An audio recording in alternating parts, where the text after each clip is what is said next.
po tayo para basahin natin yung context natin. Ayan po yan, Galatians chapter 1,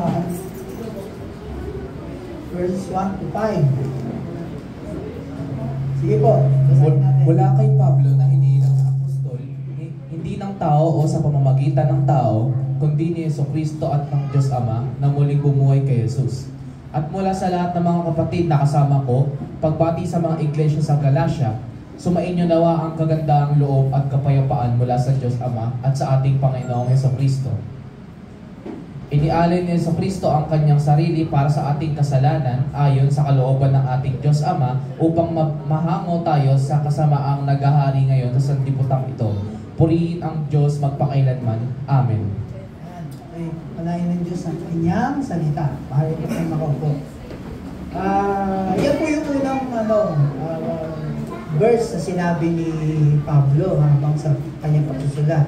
Sa pagsusulat po ng letter o ng sulat, di ba meron tinatawag na salutation, may tinatawag na greetings. Kayo ba pagka sumulat diretso? Dear Charo. Dear Charo. Ako, yan? Ito po ang aking problema, ganito.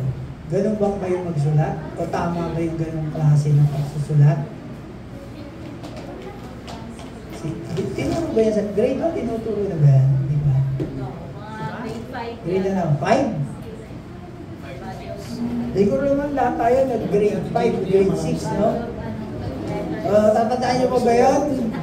Pagka nagsusulat yan, di ba? Dear Charo, magandang umaga sa iyo. Di ba? Ganun, no? Una sa lahat. Ako yung nagpapasala. Ito, ganyan yung sinasabi ni Pablo na nagsasalita siya ng yung pagbati. No? Pagbati sa mga taga-Galacia kahit galit siya. Kahit galit siya, yung pa rin ang kanyang ginawa. Nagsulat pa rin siya ng magandang pagbati. So, yan muna. So, yun yung introduction. Ngayon, ayan. Tingnan muna natin yung background yan. So, review. Para yung pinag-aralan natin last week, no? Galatians are very fast-paced but brief book. Ibig sabihin yan, nung sinulat ni Pablo yung mga taga-Galacia, mabilis yung sinulat. Diba sabi nga natin last week, ang Galatians ay condense yan o kinompress yan ng Book of Romans. Kasi yung Book of Romans, mula chapters 1 to 16. Ito, 1 to 6 lang. Kaya kung pag-aaralan natin ang Book of Romans, 1 to 16, aabutin po tayo ng 10 years para matapos natin yon verse by verse. Itong Book of Galatians, kinompress siya sa 6 na chapters lang. Kaya ano yan, concise, parang yung concise siya, parang yung Matthew, Luke, and John, pagdating sa Mark, kinompress siya. Nagigets niyo yan? So yun. So ayan, after nasulat ni Paul yung Galatians, sinulat niya yung Book of Romans. So, yung pagsulat niya sa Book of Galatians, di ba, pinaiksi niya yon. Yung Book of Romans, sinulat niya yung long version nun. Mas lalo pa niyang pinaliwanag. Kasi sa Book of Galatians, kaya maiksi yan, kasi kailangan niyang ipaliwanag kagad dahil nga maraming naninira sa kanya, maraming mga false teachers na dumating. So, kailangan magsulat siya, mabilis ang kanyang paliwanag. Pero sa Book of Romans, since tapos na yan, nasulat na niya sa mga taga-Galacia, tumino na sila, pinahaba na niya. Kumbaga, long version na yung ginawa niya sa sulat. So ayan yung Book of Galatians at Book of Romans, parehas ng mensahe. Kaya nga, pinaiksi niya di ba? O pinahaba niya. Na we are justified by faith alone. Hindi sa pamamagitan ng gawa. Tayo naligtas sa pamamagitan ng pananampalataya natin. Hindi sa pamamagitan ng gawa. Ay, ulitin ko ulit para doon sa mga bago natin mga kaibigan. Hindi po sa gawa tayo naliligtas. Kasi pagdating po sa langit, kung sa gawa tayo naliligtas, lahat po tayo mayayabang. No? Kunyari si Kuya,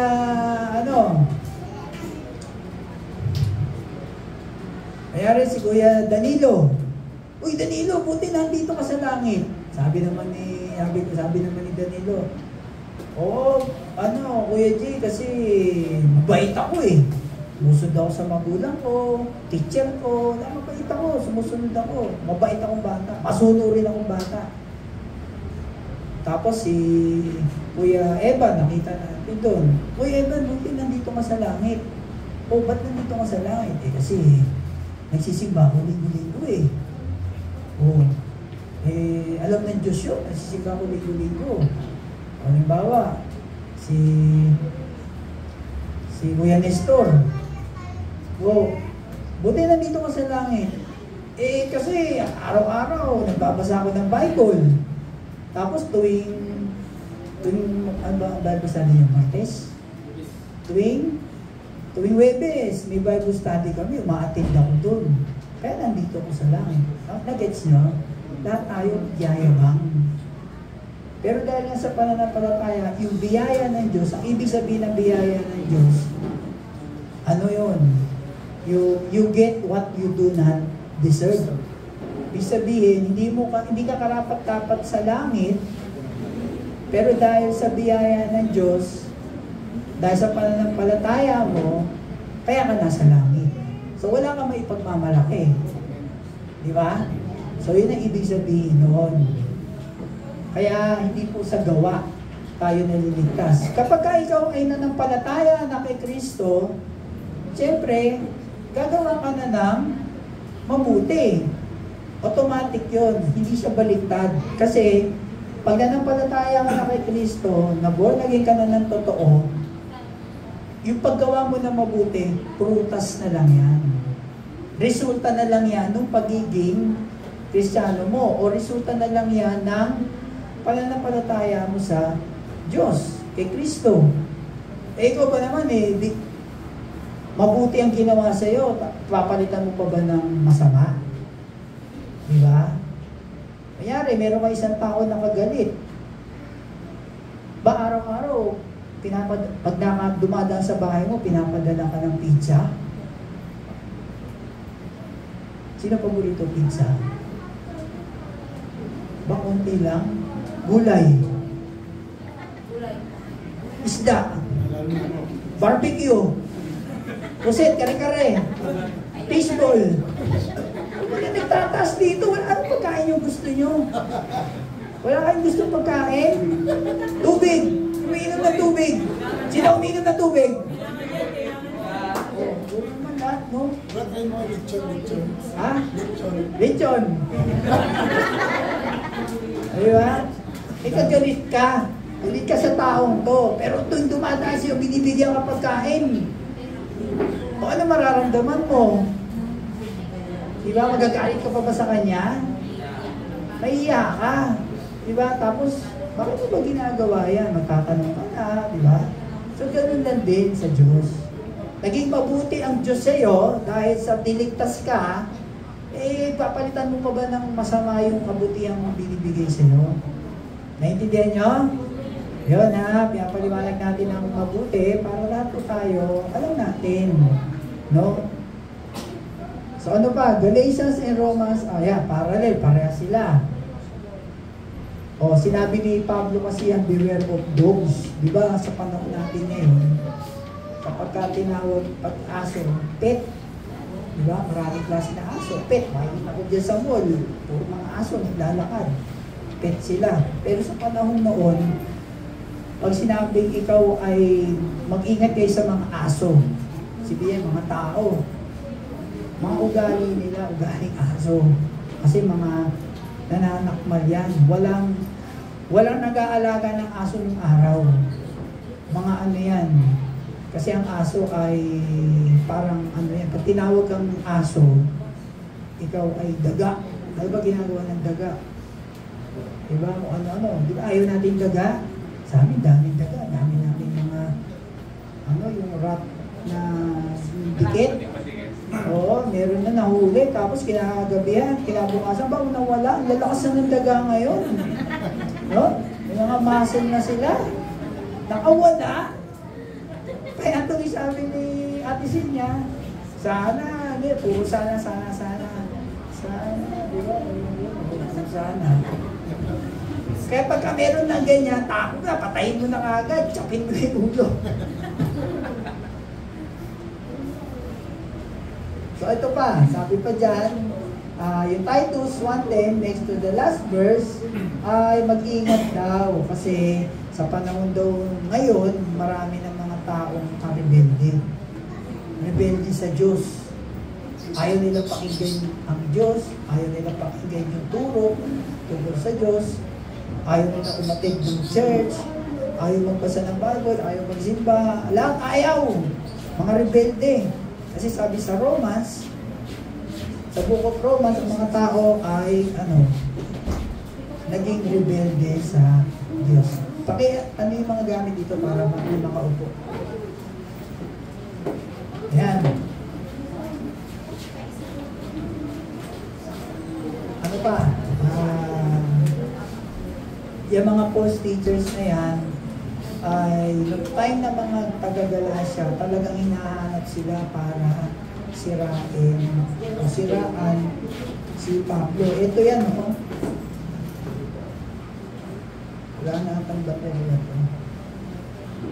Yung Judaizers, yan yung mga tao na naninira kay Pablo. Yan yung mga tao na nagsasabi na yung hindi lang basta maniniwala kay Kristo, kundi sundin mo rin yung mga kautusan ni Moises. Yan ang ginagawang paninira ng mga Judaizers. Ngayon meron pong 3 points diyan sa verse na yan. Ayan, ang una, yung verse 1, false authority. Yung kanya, pinagtanggol ni Pablo yung kanyang pagiging apostol. Pangalawa, pinagtanggol niya yung mensahe na pinapangaral niya. At panglima, ano yung motibo ni Paul? Bakit niya pinagtatanggol yung mensahe na pinapangaral niya? So, isa-isahin natin. Una, ayaw na nito eh.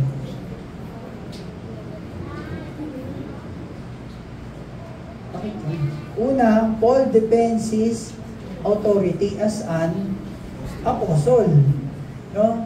O, tingnan natin sa verse 1.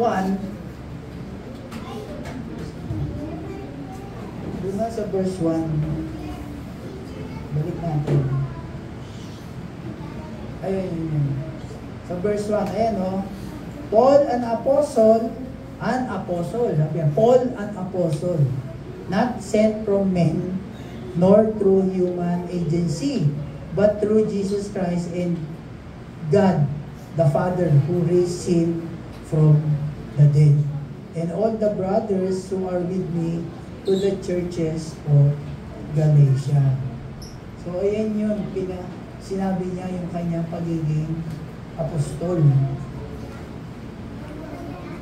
Ayan din, sabi rin niya ito yung testimony ni Paul sa verse 14 yun, pagka binaba natin. No, I was advancing in Judaism. Kasi ito po, ganito po yung testimony ni Paul. Si Pablo po, ang pangalan dati niya, Saul. No? Pinipersecute niya o inuusig niya yung mga Kristiyano. Yung mga sumusunod kay Jesus, inuusig niya. Inuusig niya, pinapakulong niya, pinapapatay niya. Ngayon, merong isang araw, sa Acts chapter 9, papunta siya sa Damascus, si Saul. Kasi nga, meron siyang kasulatan galing sa mga Pariseo na pwede siyang manghuli. Pwede siyang magpakulong. Ngayon pagdating niya doon, habang papunta sila doon, may biglang liwanag. Tapos, nahulog nga siya sa, kabayo ba yun? O camel. Ibig sabihin na gano'n siya, nasilaw siya. Tapos may narinig siyang boses. Saul, Saul, bakit mo ako inuusig? Hindi sabi nga niya, Saul, sino po ba kayo, Panginoon? Ako si Jesus, na iyong inuusig. Sabi gano'n. Pumunta ka dito sa, sa kanto ng matuwid. Merong tao doon, ang pangalan Ananias. Pumunta ka doon at pagagalingin ka, yung makakakita ka. O ngayon, ang Diyos naman, sinabihan naman niya si Ananias, may pupunta dyan. Ang pangalan niya, yun nga, si Saul. Ngayon, sabi ni Ananias, Lord, di ba pumapatay ng tao yan, tsaka nagpapakulong yan? O sabi ng Diyos sa kanya, sabi ni Jesus, hindi, kasi pinili ko siya para mangaral sa mga hintil. So tayo yun, hintil. Kaya nagpunta doon, nakita sila, pinagaling siya, tapos yun na. Born again na si Saul. Naging Pablo na yung kanyang pangalan. So sinabi niya dyan, ako'y maraming kasing edad ko at ako'y lubhang masugid na sa kaugalian ng aming mga hindi ata yan yung verse Ayan, and I was advancing in Judaism beyond many of my contemporaries among my countrymen, being more extremely zealous for my ancestral tradition. So akala niya, yung ginagawa niya mabuti. Akala niya yung ginagawa niya para sa Diyos. Pero hindi pala. Kaya yun yung kanyang testimony.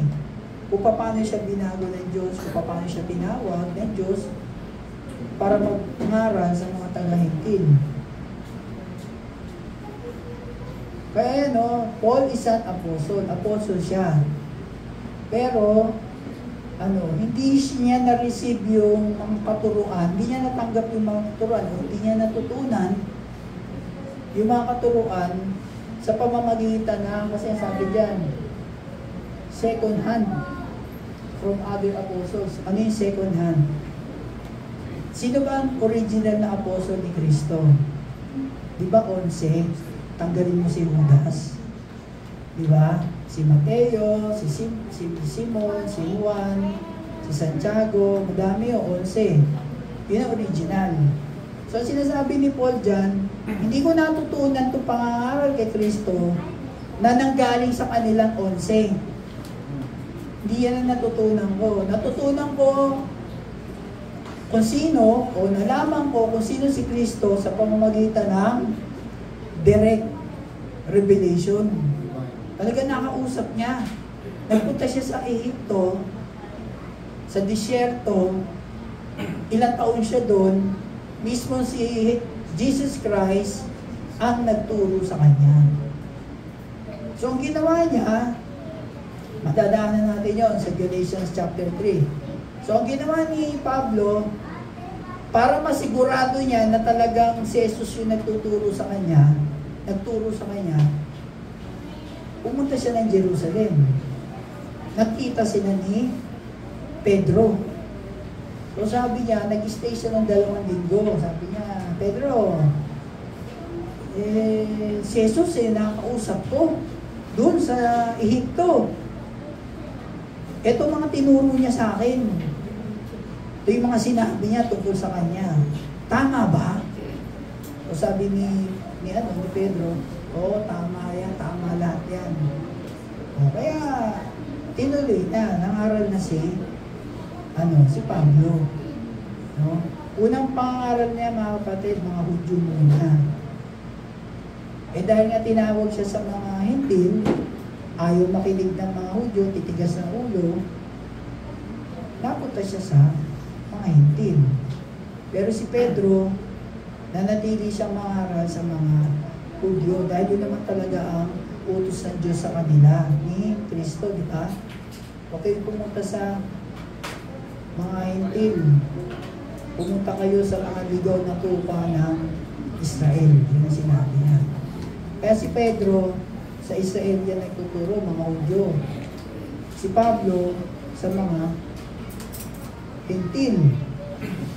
So, direct revelation, yung nakuha ni Pedro. Pero warning naman, ni Pablo. So, warning naman, kapatid, kasi sa panahon ngayon, yan ang mga nagsasabi na ganyan. Nakita ko si Kristo. Pumunta siya sa kwarto ko. Tapos, may mga sinabi siya sa akin. Ito daw, gawin ko to, ganito sabihin ko, ganyan. O kaya tuloy pag-isip mo kinabukasan, pupunta ka sa church, sasabihin mo kay pastor, o sa mga leaders ng church, mga kapatid, nagpakita si Jesus sa akin. Sabi niya, ito daw ang sabihin ko sa inyo. Diba? So mag-ingat po tayo doon ha, kasi po, sa panahon natin ngayon, posible po na pwedeng mangyari yan. Pero, hindi po lahat ng pagkakataon. Ibig sabihin, hindi po normative na pwede kang makakita ng vision. No? Hindi lahat. Nangyayari lang po yan doon sa mga lugar na hindi pa nakakarating ang Ebanghelyo. Hindi ba nila kilala si Jesus? Dito sa Malabon, hindi na mangyayari yan. Kasi lahat tayo nakarinig na. Kahit yung mga tao dyan sa labas. Alam nila, yung pangalan, kahit pangalan na lang ni Kristo, alam nila. Diba? Alam din nila na may mahal na araw. Ano ba ginagawa sa mahal na araw? Si Jesus nun, pinako sa krus, ganyan. Nabuhay muli. Alam na dito. So, hindi na pwedeng mangyari yung revelation. Hindi magpapakita pa sa iyo. No? May papakita sa iyo. Akala mo si Jesus, sabi niya, Jaster. Uy, Lord, ikaw ba yan? Oo. Lord, ano ba? Meron akong pagagawa sa iyo bukas, Jaster. Ano po yun, Lord? Bukas, pumunta ka sa swimming pool, tapos lumubog ka doon ng 1 oras nang walang oxygen. Magkakaroon ka. Ano mangyayari sa akin? Siyempre, ikaw naman, sunod ka, no? Isipin na 1 oras ka doon, patay ka na. Ilang oras ba pagka, ilang minuto o ilang segundo pagka lumubog ka, makakatagal ka? Sa minuto, kaya ka? 3? Mission impossible yun O, diba? Pag gano'n na, magtaka ka na, totoo ba si Lord to? Putayin ako sa, doon sa swimming pool, lulubog ako, o kaya pumunta ka sa sa Mayon Volcano, pumunta ka doon. Di ba, umuusok yun? No? Antayin mong pumutok yun, kakaroon ka ng kapangyarihan. Di ba? Maraming ganyan. Kaya, lang tayo, watch out.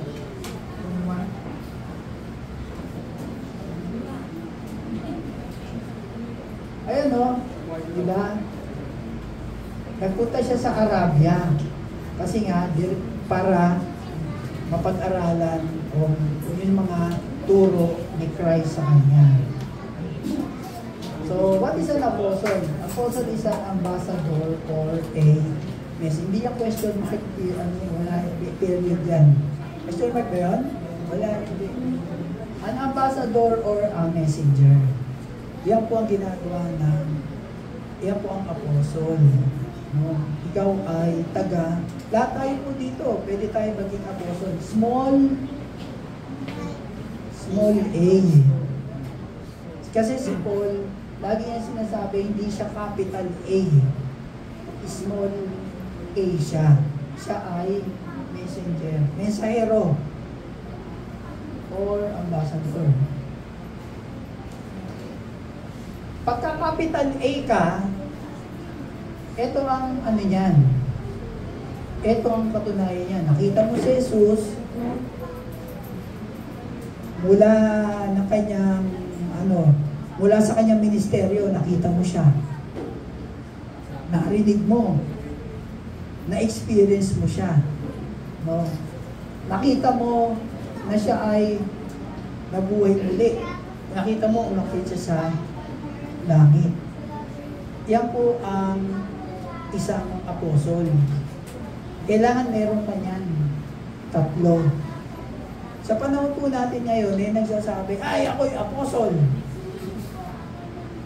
Kaya ko magpagaling. Hindi ko nalagay dyan yung nagpapagaling. Can do signs and wonders. Lapit kayo dito, ako'y apostol. Kayo. Pero yung mga pila, hindi naman nakakalakad. Pero yung mga may cancer, hindi naman. May cancer, doon mo lagay sa likod. Sabihin mo, mag-pray na lang. Ganon. Sinasabi nilang apostol sila, pero ni isang requirement dyan, wala sila. Hindi naman nila nakita si Jesus. Nakasama. Hindi nila nakitang namatay siya, nabuhay siya muli. Hindi nila nakita yon. Hindi sila nakakapagpagaling, nakakabuhay ng patay, hindi nila kayang gawin. So yan yun. Kaya mag-ingat po tayo, ha? Ayun, no? There were 12 minus 1. So, nawala si Judas, ang pinulot si Matias. Tsaka si Pablo. So, sila ang pundasyon ng church. Sila po ang pundasyon natin ngayon. Kaya pag may nagtanong sa inyo, di ba tinuturo sa inyo sa church, saan galing yun? Sa kanila. Ang history po natin, sa kanila. Sa kanila yung mga turo. Ayan o, yung Apostles' Doctrine. Nasa Acts chapter 2 verse 12 po yan.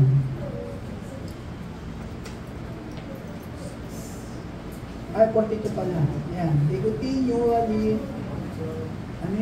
devoting themselves to the apostles' teaching and to fellowship, to the breaking of bread and to prayer. Kaya di ba, after din ng teaching natin, kukunin tayo. Diba? So, diyan po galing yung ating mga katuruan sa mga disipulo ni Jesus. Lalo-lalo na po kay Pablo.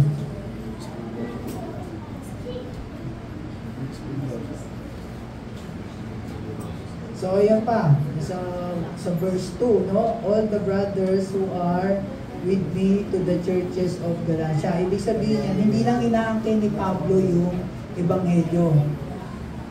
Pati rin yung mga kapatiran, pati rin kayo, ay kasama niya. Alam nila ang gospel. Alam ng ibang mananampalataya ang ebanghelyo. Alam nila paano ipaliwanag. Hindi naman sa paliwanag, naintindihan nila kung ano ang gospel. Mamaya, uulitin natin ulit, ano ba ang gospel? No, para natin lahat. So, pangalawa, Paul defends his message, yung mensahe niya. Sa verses 3 and 4 naman yun. Ano ba sabi niya? Sa babalik ba yun?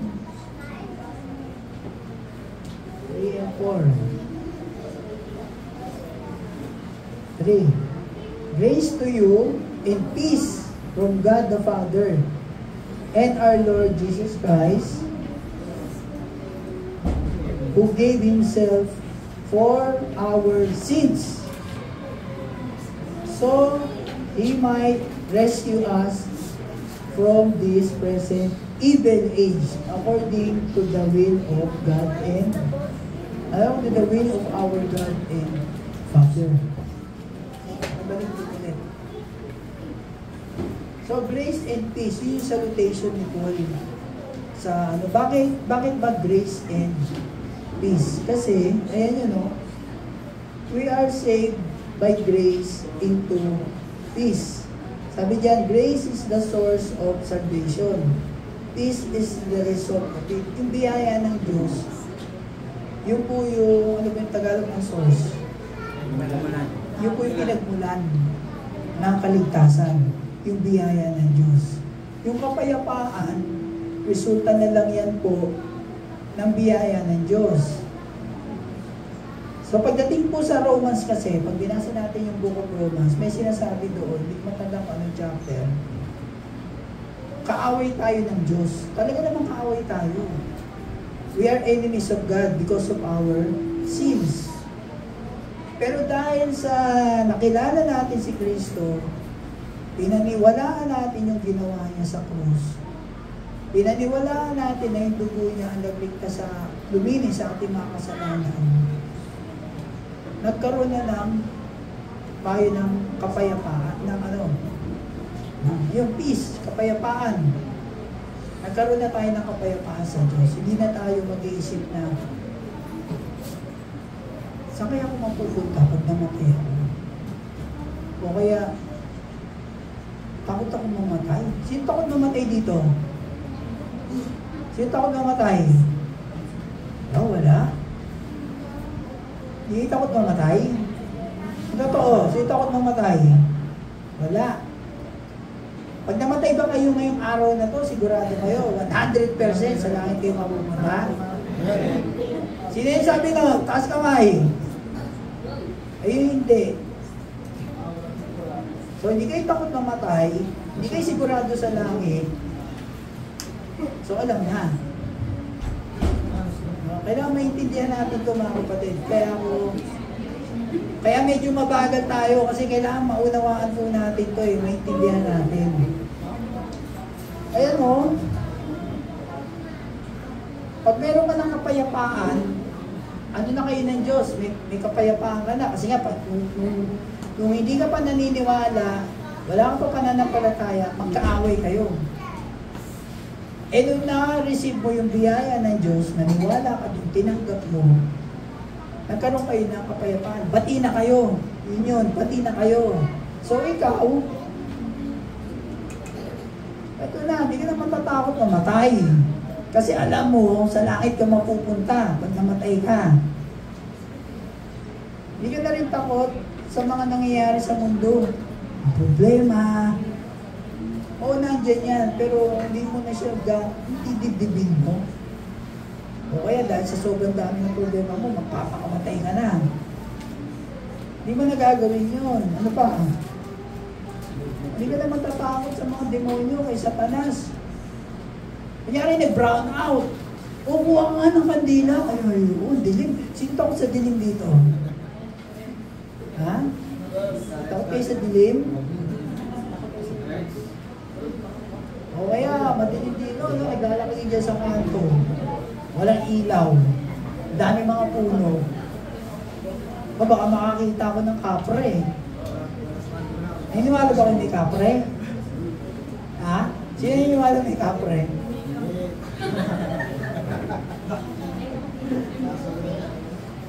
So hindi na kayo matatakot ano man ang mangyari sa buhay mo. Hindi ka na ninervyusin, hindi ka na mag-aalala kasi alam mo na hawak-hawak ng Diyos ang buhay mo. Yun. Kapag ka meron ka ng kapag ka naniwala ka sa ginawa ni Kristo sa krus, sa tinapos na ginawa niya, ito na, hindi ka na matatakot ano man ang mangyari.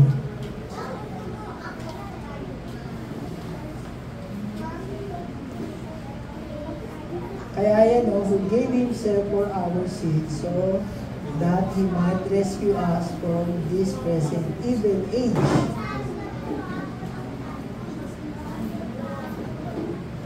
Ang grace at ang kapayapaan ay nanggagaling lamang sa Panginoon Jesus. Hindi kay Brother Roger, hindi kay Kuya Kyle, hindi kay Kuya Gab, diba? Hindi kay Ate Tina. Manila lang. Kay Jesus lang. Nanggagaling ang biyaya at kapayapaan, ang kaligtasan kay Jesus lang. Ayan, sabi niya doon sa verse na yun, no?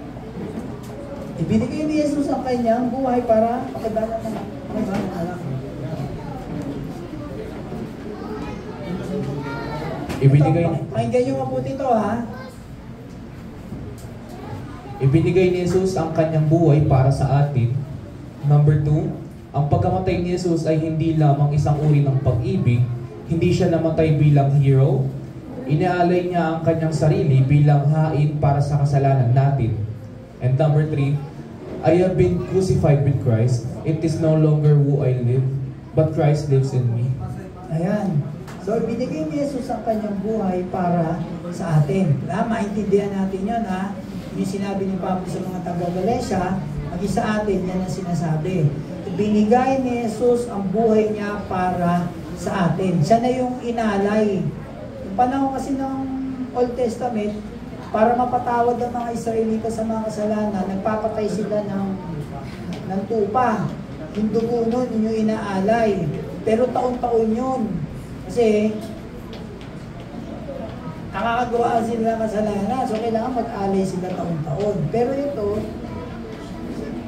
binigay ng Diyos si Kristo, John 3:16, di ba? For God so loved the world, that He gave His only begotten Son. Whoever believes in Him, will not perish, but will have eternal life. So si Jesus yung muling-muling inalay, yung buhay na niya. Kaya once na naniwala tayo sa ginawa niya, yung dugo niya sa cross, nilinis na tayo sa ating mga kasalanan. Yun yun.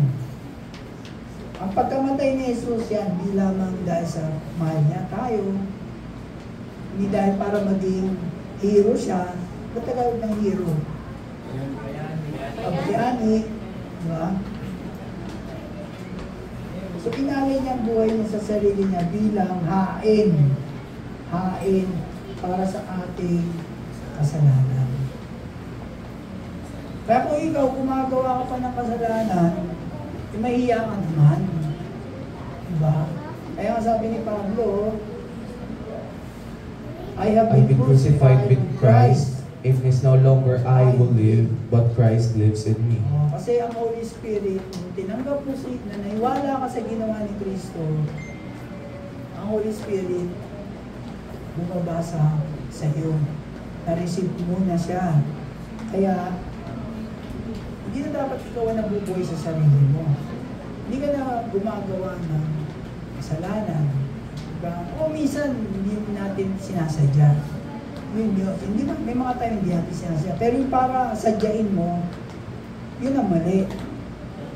Diba? Kaya naglalakad ka. Diba? Si Ate Tina, naglalakad, biglang ginulit siya. Diba? Ay, puto ko tsinta! Ba't mo naman ganyan? Huwag kang ganyan. Diba? So, ano naman yun? Diba na, hindi mo sinasadya. No? So, kaya kang anuin ng Diyos dyan. Sige, hindi sinasadya. Pero yung para gawin na, bukas kaya, ano kaya magandang gawin ko? Magnakaw kaya ako bukas. Nakawa ko si Kuya Reggie. Ang gandang pumurma na ito, siguro yaman na ito. Antayin mo nga yung sahod.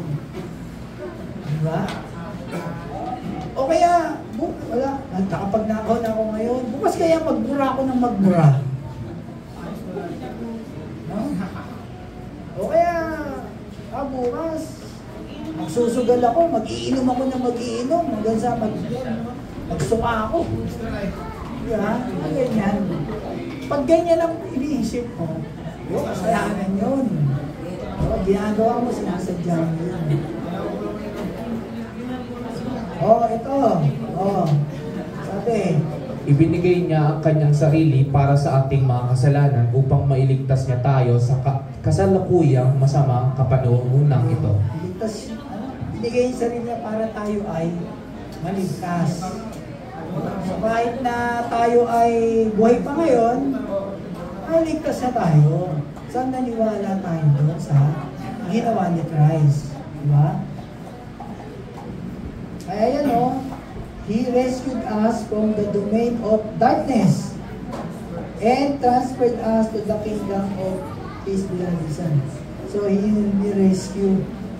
Iligtas tayo sa masamang mga gawain ngayon, yung mga panahon natin ngayon, maski nung mga Galasya. So, ayan, the gospel is a rescue. In the death of Christ, the Bible is a rescue. Nag-intindihan yun? Ang ebanghelyo daw, yan po ang nag-rescue sa atin. Ano ba rescue Tagalog? Ligtas, tulong, sumagip. Yung gospel ni Christ, yan po ang sumagip sa atin. At yung kamatayan ni Kristo, yan po ang nagbigay para tayo ay masagip. O, yung nangyari sa Kanya, yan po yung naging dahilan para tayo ay masagip. Kaya kapag ka naintindihan mo ang gospel o ang ebanghelyo, naniwala ka dito, ikaw ay nasagip. Ikaw ay na-rescue sa kapahamakan. Ano bang kapahamakan? Sa impyerno. Yun. Sa impyerno, ibig sabihin nito, tayo ay naligtas sa impyerno. Hindi ibig sabihin na naligtas ka, na-rescue ka na sa mga magnanakaw dito, na-rescue ka na sa mga, kung wala nang mangyayari sa'yo. Hindi po yun ang ibig sabihin nito. Ito po ay naligtas tayo, ay nasagip sa habang buhay na dagatang apoy. Yan po ibig sabihin. Ngayon, yung motibo ni Paul, Ilagay ang anumang physical na aksyon, anumang tagumpay, anumang moralidad, anumang ritual, anumang seremonya, anumang sakramento, at hindi makukuha ng Diyos ang lahat ng kaluwalhatian. Kumbaga, ibig sabihin yan, kahit anong gawin mo sa buhay mo, ang Diyos ba hindi maluluwalhati doon? Kahit anong gawin mo. Kaya sabi ni Pablo, whatever we do, ano man ang ating gawin, do it for the glory of God. Magnanakaw ako bukas. Nakakaluwalhati ba sa Diyos yun? Opo?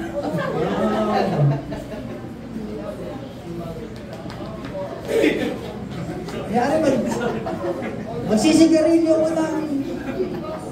Bukas pagsigarilyo lang ako, 3 kaha lang. Bukas nga magsigarilyo ko ng 50 kaha. Isang sigarilyo, isang Naluluwalhati ba ang Diyos doon? Opo? Ay, narinig ko po eh. Diba? So, alam natin kung ano yung nakakaluwalhati sa Diyos. Yung kabutihan na ginagawa natin. Yung motibo natin.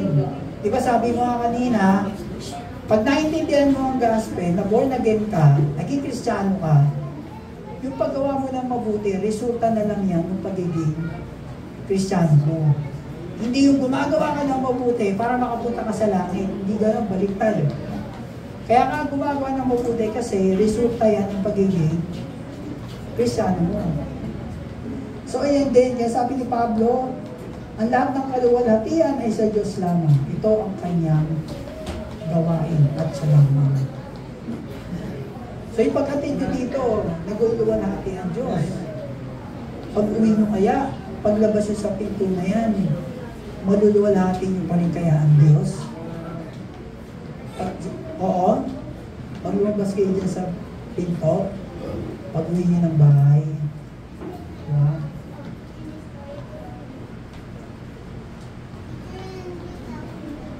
Ayan, so to Him be the glory forever and ever.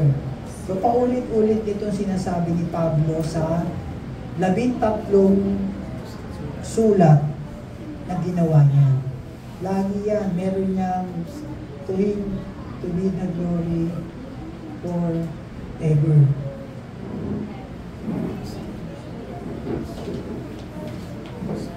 The grace and peace which we receive from God, which we receive are from God and our Father and our Lord Jesus Christ.